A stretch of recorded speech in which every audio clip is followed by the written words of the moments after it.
Hello YouTube. So I just wanted to take a quick minute to share my thoughts on one of the final droid builds I had in my backlog, which is back from 2020. It's kit 75278, the D-0 droid from Rise of Skywalkers. 519 pieces as you see. It comes with a very nice detailed build. All in all, it pairs up quite nicely with BB-8, BD1 and R2D2, so I'm looking forward to getting this on display with them. Of course, it comes with the small single-piece minifigure and your traditional UCS style placard, which coincidentally is the only sticker in this entire build, which I was very happy to see. I can't wait till they go to the actual printed placards in the coming years, but again, when you have one sticker, I consider that a victory.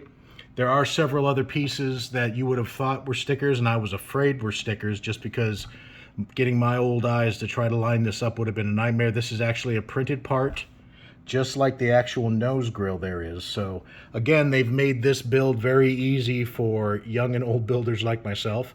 Overall, this is a great display piece. I would not say this is for a child to play with because there is no real mobility. This wheel is not an actual wheel. It's a stationary piece that's made out of a Technic build that uses two hoses and wraps around and connects, which was actually fun to build, but again, doesn't give you a lot of play.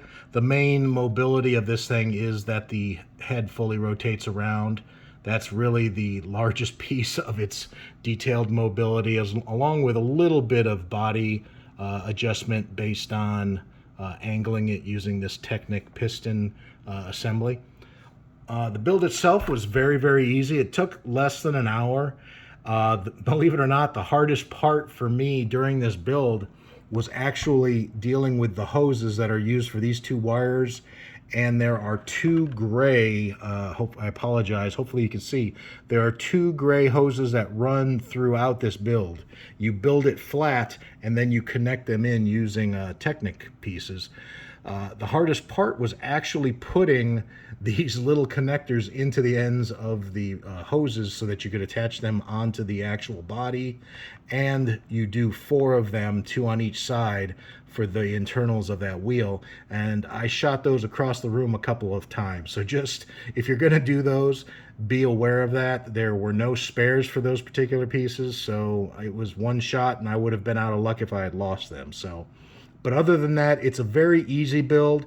There's not a lot of repetition at all with the exception of these wheel sections, and it's minimal. You do that inside of about 5 minutes, and everything else from that point on is fairly unique. So overall, it's a great build for an adult.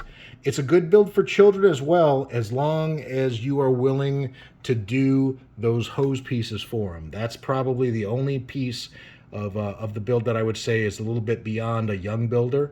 And if they're willing to display this and not consider it a play toy, they'll have a great time with it. So again, if you have any questions or if you'd like to see any other snaps or any other video of this build or any questions I could try to answer for you, please feel free to reach out. I'd be happy to answer your questions. Take care and have a great day, everybody.